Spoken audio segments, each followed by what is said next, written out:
गांव के किनारे एक पुराना सा घर था। उसी घर में रहते थे शिवराम और उनकी पत्नी धनिया देवी। जिंदगी सादगी में बीत रही थी। बस यही आस थी कि बेटे और बहुएं मिलकर इस घर को स्वर्ग बना दें। बड़े बेटे रमेश की पत्नी सीमा थी। सीमा हर बात में आगे रहती, मीठी बोली, मुस्कान, रिश्तेदारों के सामने आदर्श बहू। पर जब दरवाजा बंद होता उसके शब्द बदल जाते। छोटे बेटे सुरेश की पत्नी कविता थी। वह ज्यादा बोलती नहीं थी।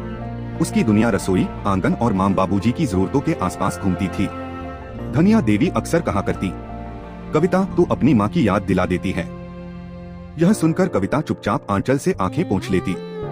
एक सर्द रात धनिया देवी की तबीयत बहुत बिगड़ गई। तेज बुखार, कांपता शरीर और टूटी हुई सांसें। शिवराम घबरा गए। सीमा ने कहा, इतनी रात में क्या डॉक्टर मिलेगा, सुबह देखते हैं। और करवट बदल ली। कविता ने सास का हाथ थाम लिया। हाथ ठंडा था, बहुत ठंडा। उसने बिना किसी को जगाए चूल्हा जलाया, पानी गर्म किया और पूरी रात जागती रही। हर थोड़ी देर में वह फुसफुसाकर कहती, माँ आप मुझे छोड़कर मत जाना। सुबह होते होते धनिया देवी बेहोश हो गई। कविता रोते रोते उन्हें अस्पताल ले गई। डॉक्टर ने कहा, अगर आधा घंटा और देर होती तो। वाक्य अधूरा रह गया, पर कविता की रूह कांप गई। इलाज के बाद धनिया देवी की आंखें खुली। पहली नजर कविता पर पड़ी।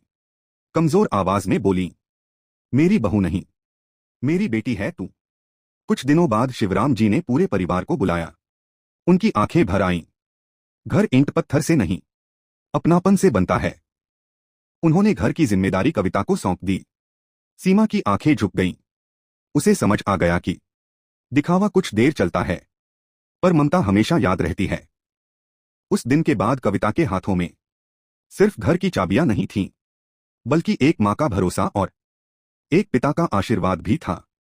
सीख, जो बहू मां बाप का दर्द समझ ले, वही सच में घर को घर बनाती है।